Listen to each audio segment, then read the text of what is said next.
आज़ादी के अमृत महोत्सव के अवसर पर अभी सुन रहे थे और हर घर झंडे हर घर तिरंगे की बात हुई। मोदी जी ने जो कहा और लगभग हम देखते रहे, ट्रेन में सफ़र करते रहे तो घरों घर झंडा लगाया गया था। अच्छी बात है, राष्ट्रीय पर्व है, मनाना चाहिए। कहते हैं राष्ट्रीय पर्व, सामाजिक पर्व और आध्यात्मिक पर्व, 3 पर्व होते हैं। राष्ट्रीय पर्व 26 जनवरी और 15 अगस्त स्वतंत्रता दिवस और गणतंत्र दिवस है।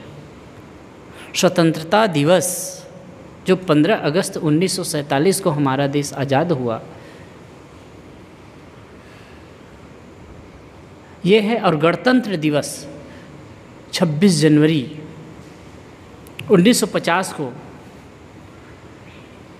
संविधान लागू हुआ, पूर्ण गणतंत्र हमारा देश हुआ। तो ये 2 त्यौहार ये राष्ट्रीय पर्व है। सामाजिक पर्व हम रक्षाबंधन आदि को कह सकते हैं। समाज के लगभग सभी वर्ग के लोग मनाते हैं। आध्यात्मिक पर्व है गुरु पूनम का पर्व। सामाजिक पर्व और एक धार्मिक पर्व में जैसे दीपावली है, दशहरा है, 4 कैटेगरी बांट सकते हैं इसको। आध्यात्मिक पर्व, सामाजिक पर्व, धार्मिक पर्व और राष्ट्रीय पर्व। राष्ट्रीय पर्व 26 जनवरी और 15 अगस्त, स्वतंत्रता दिवस और गणतंत्र दिवस, ये राष्ट्रीय पर्व है। सामाजिक पर्व रक्षाबंधन का त्यौहार है और धार्मिक पर्व होली, दशहरा, दीपावली ये है। और आध्यात्मिक पर्व गुरु पूनम है। तो इसका महत्व है। आए हम चर्चा करें, स्वतंत्रता के संबंध में हम बात करते हैं, लेकिन वास्तव में हम गुलाम क्यों हुए? गुलामी का मुख्य कारण क्या था? मैं जहाँ तक समझता हूँ 3 बातें हैं, खास करके 3 बातें हैं जिनके वजह से हम गुलामी की जंजीरों से बंधे रहे। अभी हम लोग सुन रहे थे ना, अंग्रेज तो 200 साल तक के राज किए। उसके पहले जो मुग़लों ने यहाँ आक्रमण किया और शासन किया, 500 साल तक के राज किया। उसके पहले भी शक हूण वगैरह आए और राज करते रहे। मैं तो देखता हूँ कि हजारों साल से, अगर इतिहास आप उठा के देखें, हजारों साल से बाहर वाले आए यहाँ आक्रमण करते रहे और हम लोग पीटते रहे। हम लोग पीटते रहे। आश्चर्य की बात है, यहाँ हजारों साल से धर्म पर ग्रंथ लिखे जाते रहे, धर्म और ज्ञान की चर्चा होती रही है, लेकिन इन सब बातों पर विशेष चर्चा नहीं हुई है।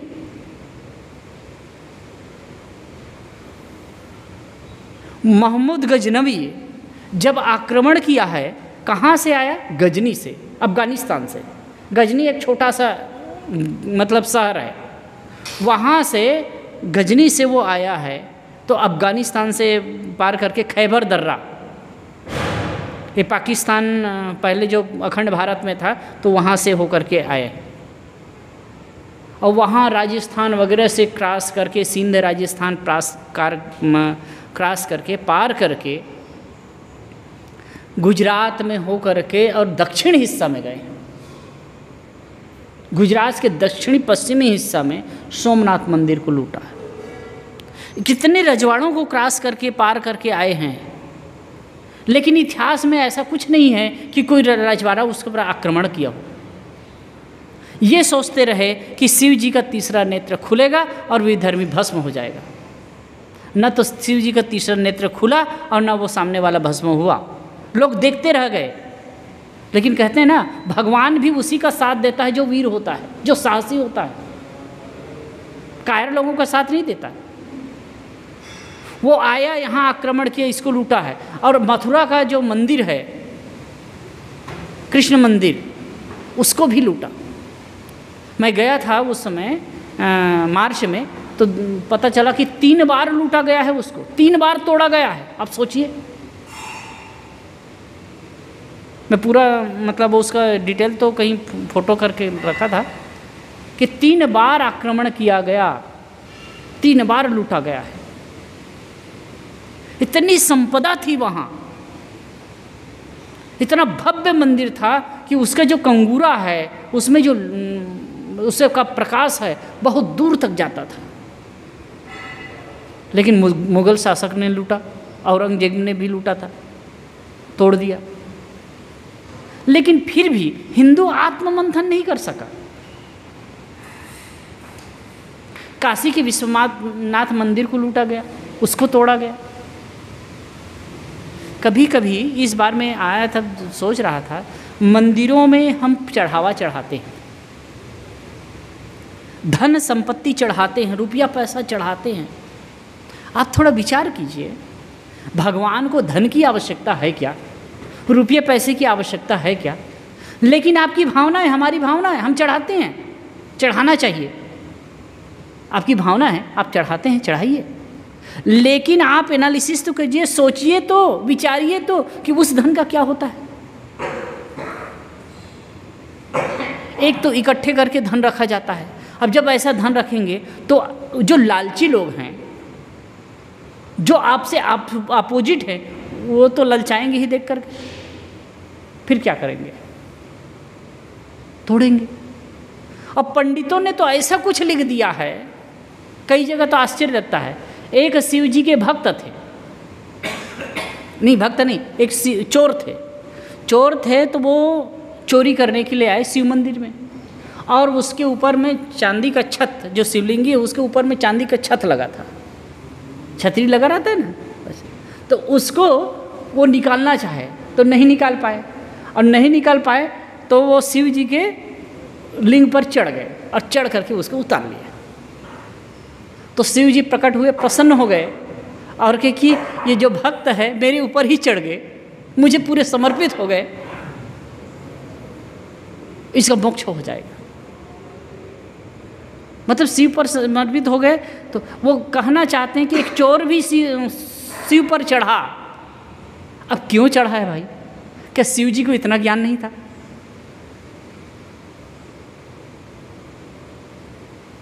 एक बार हम लोग कथा सुन रहे थे गुरुदेव जी की, तो उसमें कहे कि मुसलमान टट्टी कर रहा था, लेटरिन कर रहा था, बैठा था बाहर, तो एक सुअर था, उसको आकर के ढकेल दिया। वो गंदगी खाने आया, ढकेल दिया, तो हराम। तो कहे कि तुरंत शिव राम जी के दूत आ गए बैकुंठ से, अब कहे वो तो हमारे नाम पुकारे। ये सब लिख करके भगवान को भी, जिसको मानते हैं उसको भी अल्पज्ञ बना देते हैं। एक स्त्री अपने पति से झगड़ा की, झगड़ा करके थोड़ा से गलत स्वभाव की थी, झगड़ा की और खाना पीना बंद कर दिया। उसी में उनका शरीर छूट गया, और संयोग से उस दिन एकादशी था साहब। अब शरीर छूट गया तो फिर भगवान के दूत आ गए और उसको ले गए, ये तो एकादशी व्रत रही है और उसमें उसका कल्याण है, मोक्ष है। तो कहा भाई वो तो देखे तो उसका जो कर्म क्या है। तो फिर यमदूत भी आ गए, तो कहा नहीं नहीं, इसने तो अच्छा किया है। अब ये सब लिख करके, ये सब पोथन्ना लिख करके क्या सिद्ध करना चाहते हैं? अगर ये सब करें और केवल भक्ति से, भक्ति का महत्व है साहब, समर्पण का महत्व है, निष्ठा का महत्व है, लेकिन आप अंधभक्ति तो मत करिए, अपने आप को डुबो तो मत दीजिए। भक्ति और अंधभक्ति का अंतर समझना चाहिए।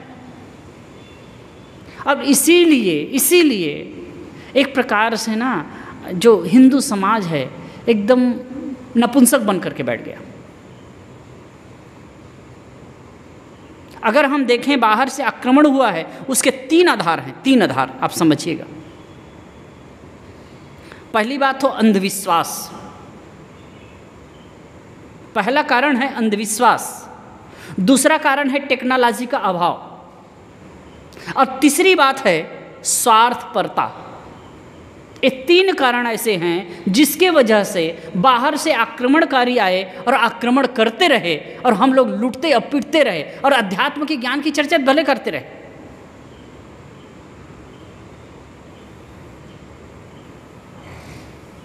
अहिंसा और धर्म की चर्चा करते रहे लेकिन पीटते भी रहे।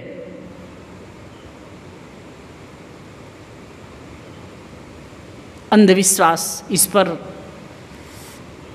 एक अस्थाना जी थे इलाहाबाद में, गुरुदेव जी के मित्र प्रेमी थे, आश्रम में आते थे, बड़े अच्छे हिस्ट्री पढ़ाते थे। तो उन्होंने जो हिस्ट्री पढ़ाई थी उसी समय मुझे कुछ टॉपिक मिला था, तो उस हिसाब से भी मैं कहता हूँ कि जब बाहर वाले आक्रमण किए ना, बाहर से कोई आक्रमणकारी आता था तो वो मुहूर्त तो नहीं देखता है, और यहाँ वाले जब पता चला कि बाहर से कोई रजवाड़ा आक्रमण कर रहा है, बाहर से सैनिक आक्रमण कर रहे हैं, तो यहाँ के रजवाड़े को देखते तो ये तो पंडितों के चंगुल में थे, तो कि भाई ये तो आक्रमण कर रहा है, कैसे हो? तो कहे कि भाई अभी तो मुहूर्त ठीक नहीं है, अभी आक्रमण करेंगे तो हार जाएंगे, तो मुहूर्त देखते थे। आप सोचिए, कभी कभी लगता है पैदा होने के लिए मुहूर्त होता है, बच्चा पैदा होता है उसका मुहूर्त होता है, जन्म होता है उसके बाद आप मुहूर्त लगाते हैं, लेकिन बच्चा पैदा होने के लिए मुहूर्त है क्या? मरने का कोई मुहूर्त है? अब गलत काम करते हैं उसके लिए भी कोई मुहूर्त है, लेकिन आप शुभ काम करते हैं उसके लिए मुहूर्त क्यों देखते हैं? आप शुभ भावना लेकर के शुभ काम करिए, वो मुहूर्त है ही। वो मुहूर्त के चक्कर में वो सामने वाला तो ऐसे ढंग से अपना आयोजन करता था, अपनी सेना को व्यवस्थित कर लेता था, गोठवा देता था, और ये लोग जब लड़ने जाते थे तो ऐसे खाई खंदक में रहते थे, तो उससे पार नहीं पाते थे। कई बार ये मुहूर्त के चक्कर में यहाँ के रजवाड़े पीटे, कई बार पीटे। दूसरी बात है टेक्नोलॉजी का अभाव, थोड़ा थोड़ा कहूँ, ज़्यादा नहीं बढ़ाऊंगा। टेक्नोलॉजी का अभाव, आप लोग पोरस की बात सुने होंगे, राजा पुरु की बात, पोरस भी कहते हैं, बहुत वीर था वो, बहुत साहसी था। सिकंदर का उनका जो सामना हुआ, सिकंदर भारत में आया है तो 326 ईसा पूर्व आया है, आज से 2326 ईसा पूर्व। तो आज कहना चाहिए कि नहीं, मैं बता रहा हूँ 2326 हो गया कि 2648 नहीं 2348 ईसा पूर्व, नहीं 2300 ईसा पूर्व आया हिस्ट्री।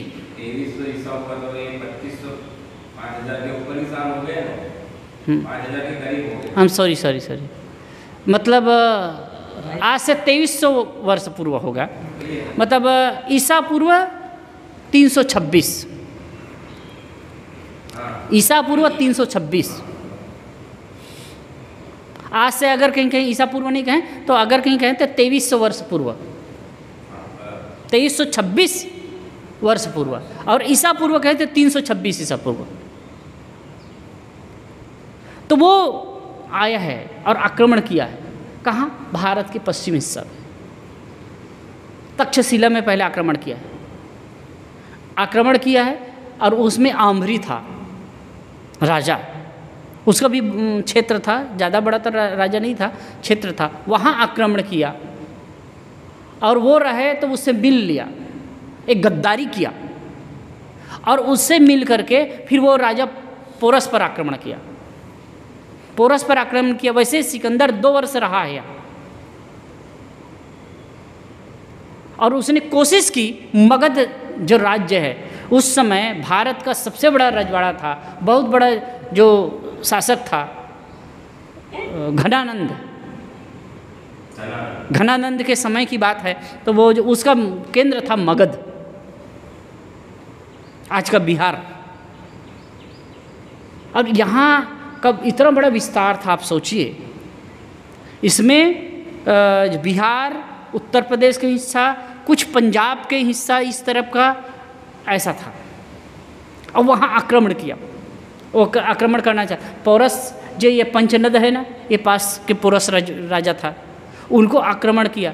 तो जो आमरी से मिल करके जब पोरस पर आक्रमण किया तो पोरस तो ये किया, लड़ने लगा। तो फिर वो नदी के किनारे किनारे अपने जो हाथियों को खड़ा कर दिया। पहले तो देख करके एकाएक सिकंदर घबरा गया, ये तो पहाड़ जैसे है, इससे कैसे लड़ेंगे। लेकिन वो भी होशियार था, तेज था। दूसरे तरफ से आकर के आक्रमण किया और तलवार से जब लड़ने लगा, अब कितने के हाथियों की सूंड काट दिया। अब जब हाथी के सिर को कटा और हो तो फिर वो तो काबू में रहेगा नहीं, अपने ही सेना को रौंदते हुए भागा वो। और आप सोचिए, एक आदमी है तेज तर्रार घोड़े लेकर के आ रहा है, तो घोड़ा तो सट से भागेगा, खट से मुड़ जाएगा, और हाथी को मुड़ने में टाइम चाहिए। रथ लेकर के लड़ रहे हैं, बाहर वाले घोड़े से आ रहे हैं। आप सोचिए, रथ में आप हथियार वगैरह डाल करके लड़ने जा रहे हैं, अगर कहीं तनिक भी खड़ा हुआ, गड्ढा हुआ, उसमें रथ फंसेगा और घोड़ा वाला थर से उड़ जाएगा, निकल जाएगा। और दिखाने के लिए रथ लेकर के चल रहे हैं, लड़ रहे हैं। कर्ण की हार कैसे हुई? रथ के पहिए फंस गए और अर्जुन ने मार दिया।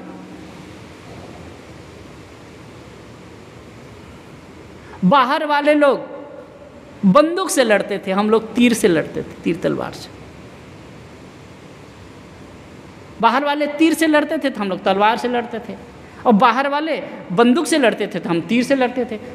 बाहर वाले तोप से लड़ते थे, हम लोग बंदूक से लड़ते थे।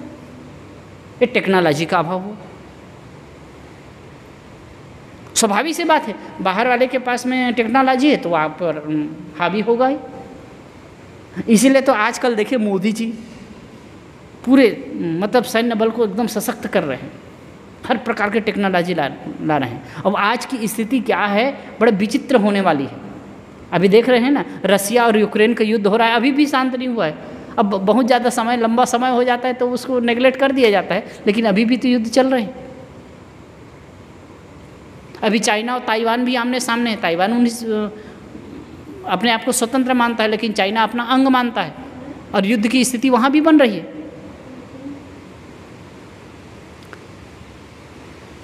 तो अपने आप को मतलब समय के अनुसार ढालना पड़ता है, ये जरूरी है। अब वो आक्रमण किया है और उसके सामना जो किए हैं, तो पोरस वीर था तो भी हारा। क्यों हारा? टेक्नोलॉजी का अभाव था। ऐसे ही अनेक आक्रमणकारी आए भारत में, वो तो यहाँ की जो सैनिक है ना, बहुत जम करके सामना किए, लड़ाई किए, और अंततः वो 2-3 साल 5 साल तक के वो लड़ते हुए आए हैं, आसपास के राजवाड़ों को जीतते हुए। तो वो सैनिक लोग थे, वो थक गए थे। और दूसरी बात है, अपने परिवार से, पत्नी बच्चों से अलग थे, इसलिए वो हिम्मत नहीं कर रहे थे। कि पहली बात तो ये वीरता से यहाँ सैनिक लड़ रहे थे, और दूसरी बात है 5 साल तक के वो अपने घर परिवार से अलग थे, इसलिए कहे कि हम आगे नहीं बढ़ेंगे। हालांकि कहा जाता है कि रावी नदी के कौन से नदी के पास में सिकंदर ने बड़ा भाषण दिया है, अपने सैनिकों को समझाया है, लेकिन कोई माना नहीं, एकदम सिर झुका दिए। फिर विवश होकर के यहाँ से वो वापस हुआ। अब वापस हुआ है तो राजस्थान तरफ से वापस हुआ है, तो भी खुरापाती था वो, लड़ते झगड़ते, वही मारकाट करते हुए। तो वहीं राजस्थान में कहीं कोई भील था, भील रजवाड़ा था, उसका भाला लगा था, उसी से वो घायल हुआ और आगे जा कर के वो मर गया।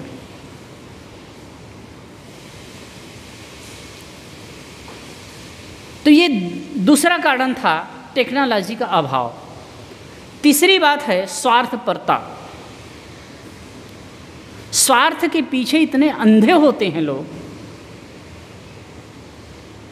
कि क्या कहा जाए। अपना स्वार्थ सिद्ध हो, दूसरे को चाहे भाड़ में जाए, दूसरे का चाहे कुछ भी हो। अब ये स्वार्थ की जो बुद्धि है, मैं एक आध बार आपके लोगों के बीच कहा होऊंगा कैसे होता है ये। मैं एक घटना आपको बताऊं, एक संस्मरण बताऊं। मैं इलाहाबाद में था, तो प्रीतम नगर, हमारा 2 आश्रम है, एक कबीर नगर है, एक इलाहाबाद है। ये नहीं सॉरी जो प्रीतम नगर में, प्रीतम नगर है और कबीर नगर में बड़ा आश्रम है, वहाँ सब संत लोग रहते हैं। और प्रीतम नगर में छोटा आश्रम है और वहाँ कुछ संत लोग रहते हैं। अब तो वहाँ हॉस्पिटल खोल दिया गया है। तो उस समय ज़्यादा लोग रहते थे, करीब 7-8 लोग वहाँ रहते थे। नीचे हम बैठे थे और वहाँ बुक्स वगैरह है, तो बुक खरीदने के लिए एक एयरफोर्स का जवान आया, तो बैठा, बातचीत होने लगी। तो उसी समय कारगिल युद्ध बिल्कुल हुआ था, कारगिल युद्ध उसी समय पूरा हुआ था। तो फिर ऐसे बातचीत होने लगी। तो फिर मैं कहा कि भाई कारगिल युद्ध में नुकसान किसका ज़्यादा हुआ है? हालांकि तो भारत जीत गया हम कहते हैं, और उधर के लोग वो भी कहते हैं कि पाकिस्तान जीत गया। तो मैंने तो उसको पूछा कि युद्ध में नुकसान किसका ज़्यादा हुआ, सैनिक किसके मरे? तो उन्होंने बताया कि वैसे तो सैनिक हमारे ज़्यादा मरे थे, 3000 के समथिंग को सैनिक मरे थे, उनके कुछ कम मरे थे। तो मैंने कहा कि हमारे पास में टेक्नोलॉजी अधिक है, हमारे पास में सैन्य शक्ति अधिक है, हमारे पास में और भी संसाधन अधिक है, फिर भी हम पाकिस्तान से क्यों मार खाए? मैं अपने ढंग से चर्चा किया उससे, क्यों हम इतने तक के वो युद्ध खींचा है, क्यों हम मार खाते रहे? तो उन्होंने एक वाक्य बताया, एक घटना बताई, मैं सुन करके दहल गया मेरा दिल। कहे कि एक IAS अधिकारी थी, लेडी, वो पाकिस्तान को बिक गई थी और वो लोकेशन बताती थी यहाँ का।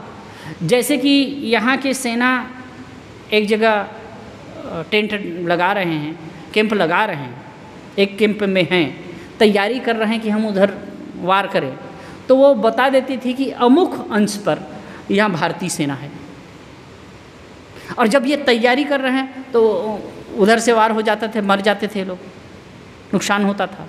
अब ये लोग जब तैयारी वहाँ के लिए करते थे तो कि सावधान हो जाइए, ये लोग यहाँ पर वार करने वाले हैं, तो वो लोग छट जाते थे। तो बताए वो कि कुछ शक हुआ होगा उस महिला पर, तो एक कुछ ट्रांजिस्टर जैसे कोई मशीन जैसे एक लगा दिए थे जहाँ पे कुछ बात कर रही थी वहाँ पे। तब पता चला, फिर उनको पकड़ा गया, तो वो कितने करोड़ों में बिकी थी और यहाँ का पूरा इन्फॉर्मेशन वहाँ देती थी। आए दिन आप लोग सुनते भी होंगे कि स्वार्थवश यहाँ के डॉक्यूमेंट्स कुछ बेच देता है, कुछ करता है। ये क्यों होता है? आजकल भी पुलिस जनता की सेवा के लिए और बहुत अच्छे काम भी पुलिस करती है, लेकिन कई जगह कैसे लूटती है। एक पुलिस वाले ने ही मुझे बताया था कि बड़े अफसर कहते हैं कि हमको इतना पैसा चाहिए इस क्षेत्र से, तो सामान्य जो रिक्शा लेकर के और टेम्पा लेकर के जो काम कर रहे हैं, रोजी कर रहे हैं, रोक रोक करके उनसे पैसा लेते हैं, वसूलते हैं। ऐसे गद्दार लोग, ऐसे लोग कि देश सेवा करेंगे, समाज सेवा करेंगे? जहां आवश्यकता हो वहां करना चाहिए, वहां लेकिन व्यर्थ लोगों को परेशान करते हैं। तो ये स्वार्थपरता की भावना जो है, इसके वजह से भी हमारा देश लूटा गया। हम तनिक भी स्वार्थ है, हमारा स्वार्थ सद रहा है, तो फिर हम सामने वाला का साथ दे देते। अंग्रेज भी आए तो वही कहे, फूट डालो और राज करो। आपका किसी के साथ दुश्मनी तो आपका सहयोग कर देते थे, आपको कहे कि हमारा अच्छा है, हमारा मित्र है। अब उसको साथ में जब वो हार जाता था और समय दे करके आपको भी दबा देते थे। आश्चर्य होता है जब अंग्रेज आए हैं यहाँ, और कई रजवाड़ों का, जब रानी लक्ष्मीबाई के समय की आप घटना देखिए, यहाँ के लोग जैसे कि किसी का बच्चा नहीं हुआ तो दूसरे बच्चे को गोद लेकर के अपना नहीं बना सकते थे, उनको वो अधिकार नहीं था। अपने राज्य को किसी को हैंड ओवर, मतलब अपने कोई परिवार के लोगों को नहीं कर सकते थे। अगर कहीं उसका उत्तराधिकारी नहीं है तो वो राज्य अंग्रेज ले लेता था, अपने साम्राज्य में मिला लेते थे। आश्चर्य की बात है, कुछ मुट्ठी भर लोग आए, अब यहाँ की करोड़ों जनता पर राज कर लिए। कहीं ना कहीं हमारी कमजोरी तो रही है। अब आज भी वही दशा है। नौकरशाही में देखो, बड़े बड़े अफसर हैं। आज हम गाड़ी से आ रहे थे, बस से आ रहे थे, तो बस का कंडक्टर कहा कि सब लोग घूसखोर हैं। महाराज सब लोग घूसखोर हैं, जितने भी। वो तो अपने ढंग से कहे, मैं उनकी बात कर रहा हूँ, मैं अपनी बात नहीं कर रहा हूँ। उसने कहा कि जितने भी सरकारी अधिकारी हैं, कर्मचारी हैं, सब लोग घूसखोर में लिप्त हैं। तो ट्रैफिक के बारे में बता रहे थे कि व्यर्थ कर रोकते हैं और लूटने का ही काम कर रहे हैं। हम लोग आए, एक जगह चक्का जाम था, कोई गाड़ी एक्सीडेंट नहीं, कोई रोड खराब नहीं, फिर भी जाम क्यों है? तो उसका ये मेथड समझा रहे थे। तो स्वार्थ बस हम, मुझे तो लगता है ना, अपने थोड़े परिवार बच्चों के लिए, पत्नी बच्चे और छोटा परिवार के लिए कितने लोगों के पेट में लात मारते हैं, कितने लोगों को प्रताड़ित करते हैं, दुखी करते हैं। नेता लोग क्या कर रहे हैं? कभी फंड, सरकारी फंड निकलता है, किसी काम के लिए निकलता है, वहाँ तो बता दिए कि मतलब 5 करोड़ आने वाला है, 5 करोड़ निकल गया है। अब यहाँ आकर के देखो तब क्या होता है, मुश्किल से 2 करोड़ भी नहीं आ पाता है। हर लोगों को परसेंटेज चाहिए, हर जगह स्वार्थ की बुद्धि है। अब जहाँ ऐसा है वहाँ ना तो डेवलप हो सकता है, विकास हो सकता है, और ना ही हम आगे आ सकते हैं। और यही तो एक प्रकार से गुलामी है। पहले के लोग, बाहर के लोग गुलाम बनाए और गुलामी करते रहे। अब यहीं के लोग बुद्धिजीवी हो गए हैं। किसी ने कहा था ना कि गोरे अंग्रेज़ तो चले गए, लेकिन यहाँ काले अंग्रेज जो बैठे हैं वो लोग लूट रहे हैं। कहीं भी होता है, कुछ होता है तो जनता पर ही मार पड़ती है, सामान्य जनता को ही लूटा जाता है। ये स्वार्थ बुद्धि जब तक ठीक नहीं होगी ना, तब तक कि हम सही मायने में स्वतंत्र हो ही नहीं सकते। स्वार्थ बुद्धि की वजह से, स्वार्थ तो सबका है साहब, हम सबका स्वार्थ है, सब स्वार्थी है, जीव स्वार्थी है। स्व अर्थ, खुद का प्रयोजन। लेकिन जब यही स्वार्थ अंधा होता है ना, एक पशु का स्वार्थ होता है और एक मनुष्य का स्वार्थ होता है। स्वार्थ जब अंधा हो जाता है ना, पशुता लेकर के होता है, तो हम फिर अपना देखते हैं, पराया नहीं देख पाते, दूसरे का नहीं देखते, या तो फिर हम कहें कि अपना पराया हो जाता है। फिर एक पौराणिक कहानी है,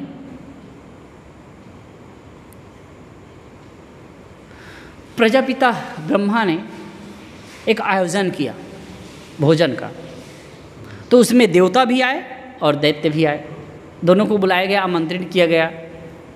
तो हर बार कहानी है, तो हर बार कहते थे, दैत्य लोग कहते थे कि ये देवताओं को आगे करते हैं, उनको बढ़ावा देते हैं। कहीं कहीं होता ही है ना, उनको बढ़ावा देते हैं। तो बात चर्चा होने लगी, तो कहे भाई ठीक है भाई, ऐसा है नहीं, आयोजन हुआ, कुछ सभा हुई, उसके बाद भोजन भंडारा का आयोजन हुआ। तब कहे भाई इन्हीं को वरीयता दिया जाए। तो फिर दैत्यों को पहले बैठाया गया भोजन में, पंगत में। लेकिन उसमें कहे कि भोजन करना तो है, लेकिन एक शर्त है। क्या? कि नियम के तहत भोजन करना है। सबके हाथ में बांस का पछड़ा बांध दिया गया, समझ रहे हैं ना, बांस का पछड़ा बांध दिया गया कि हाथ मुड़े ना, तो यहाँ से यहाँ तक बांध दिए। और कहीं सबके पास में 56 प्रकार के व्यंजन परस दिया गया। अब भोजन करना है, अब हाथ मुड़ेगा नहीं तो भोजन करोगे कैसे? हाथ मुड़ेगा नहीं तो भोजन करोगे कैसे? तब कहते थे उठाते थे, उठा के फेंकते थे, तो कुछ एक दाना मुंह में आ जाए, फिर तो इधर उधर होकर के सब बिखर जाता था। और उसका लिमिट समय था, सबको सब दिया गया, सब भोजन के आइटम दिए गए, कोई पेट भर नहीं खा सका। और टाइम पूरा हुआ, उठा दिए गए। फिर देवताओं की बारी आई, देवता लोग भी बैठे, उनके हाथ में भी पछड़ा बांध दिया गया, लकड़ी बांध दिया गया, डंडा बांध दिया गया कि हाथ ना मुड़े। अब वो लोग क्या किए? आमने सामने बैठ गए, जैसे आमने सामने। तो एक भोजन उठाता है और सामने वाला खिलाता है, और सामने वाला उनको खिलाने लगा। हाथ मोड़ने की बातें नहीं है, तो उठा करके मैं सामने वाला खिला, सामने मेरे खिला रहा है, सब बढ़िया से खाए, भर पेट खाए। तो स्वार्थ में दोनों है ना, सब दोनों के पास में भोजन परसा गया, लेकिन सामने वाला का स्वार्थ हम पूरा कर रहे हैं तो वो हमारा स्वार्थ भी पूरा हो रहा है। ये दोनों चीज़ की आवश्यकता है। और केवल अपना स्वार्थ देखेगा आदमी ना, तो वो ना तो समाज का हित कर सकता है, न देश का हित कर सकता है, ना स्वयं का हित कर सकता है।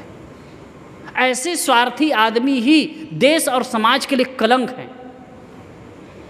आए दिन जो घोटाला पर घोटाला कर रहे हैं, जो स्मगलिंग, कालाबाजारी, घूसखोरी, मिलावटबाजी, ये जो कर रहे हैं, कौन कर रहा है? ये स्वार्थी लोग।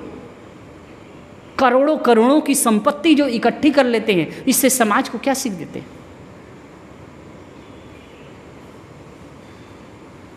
वैसे वेद में एक मंत्र बहुत बढ़िया सा आया है, मोग मन्नम विन्दते अप्रचेता सत्यम ब्रमीमि अवधिस्तस्य नारीमणम पुष्यति नो शाखाया केवलाघो भवति केवलादि।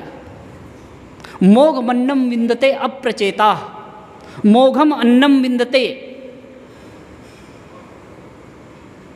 जो मुक्त का खाता है और अप्रचेत है, असावधान है। मोघमन्नम विन्दते अप्रचेता नाड़ीमणम पुष्यति नौ सखाया केवलागो भवति केवलादि। मोघमन्नम विन्दते अप्रचेता कहे कि जो मुक्त का खाता है वो क्या असावधान है, और जो मित्रों को नहीं खिलाता, पुण्यात्माओं को नहीं खिलाता, केवल स्वयं खाता है, वो पाप खाता है। कठोर शब्दों में कहा।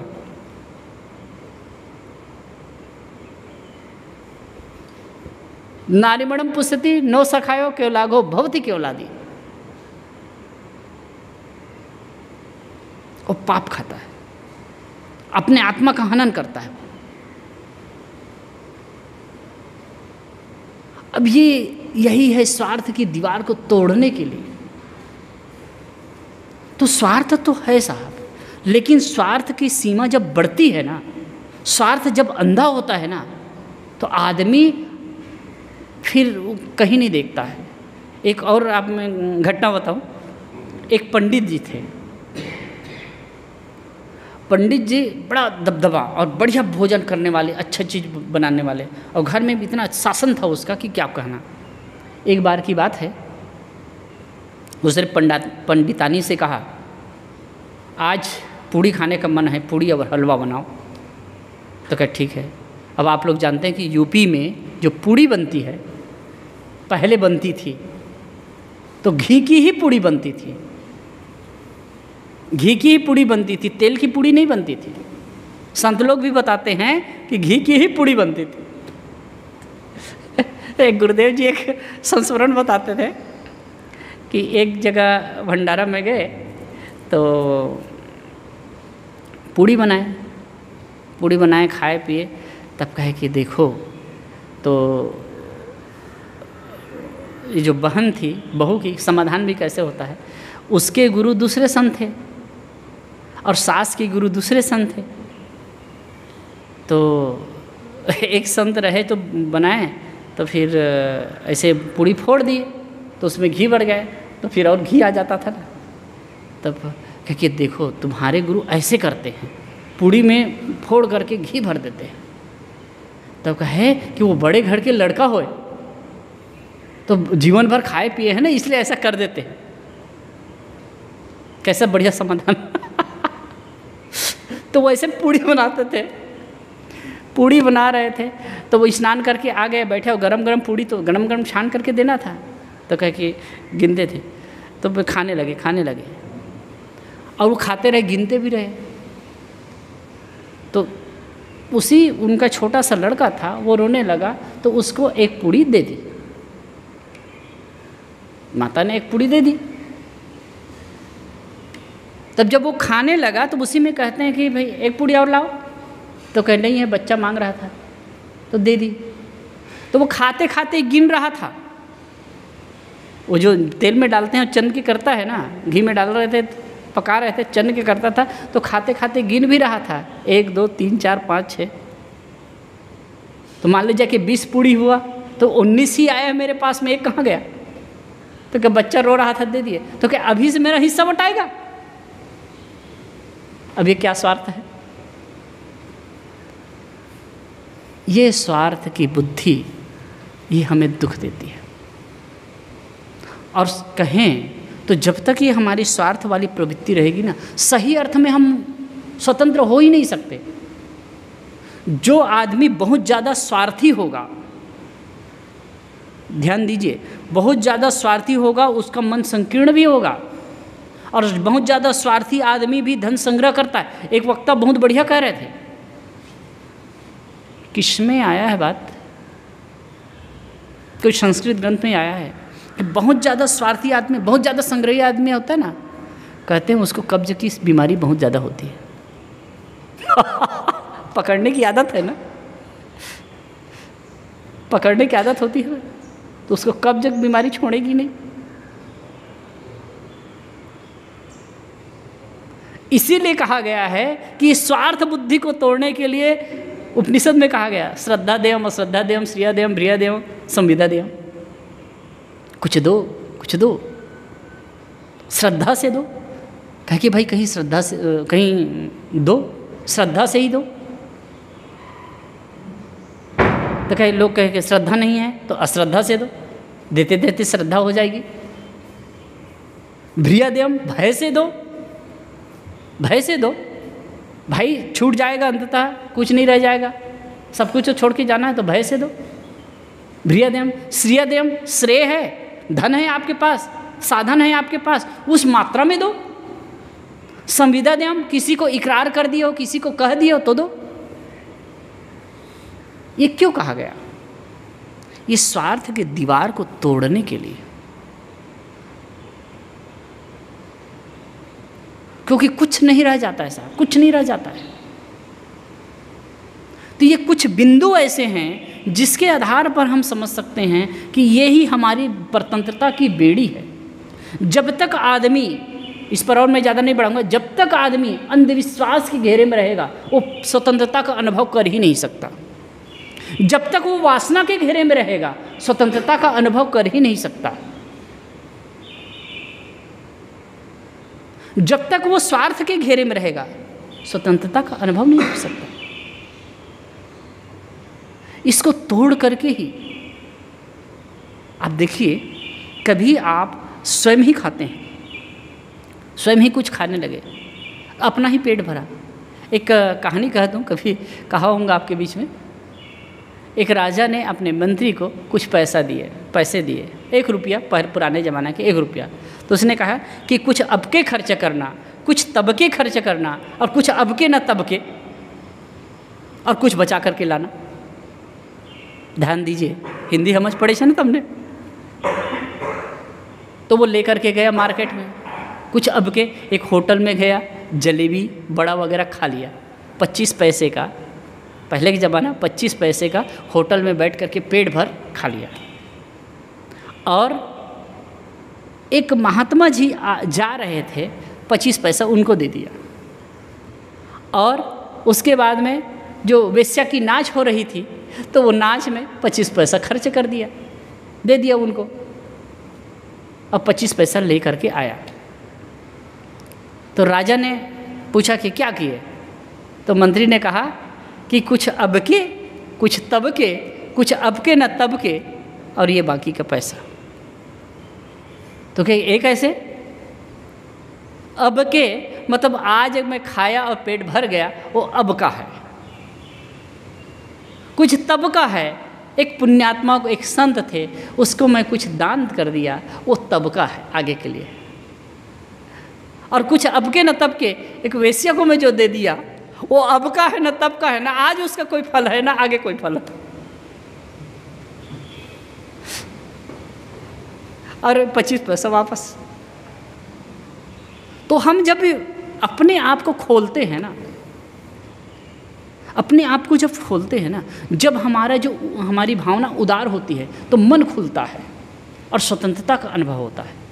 संकीर्ण आदमी, कंजूस आदमी, स्वार्थी आदमी कभी भी स्वतंत्रता का अनुभव नहीं कर सकता, कभी गहरी नींद नहीं सो सकता, कभी शांति का जीवन में एहसास नहीं कर पाएगा।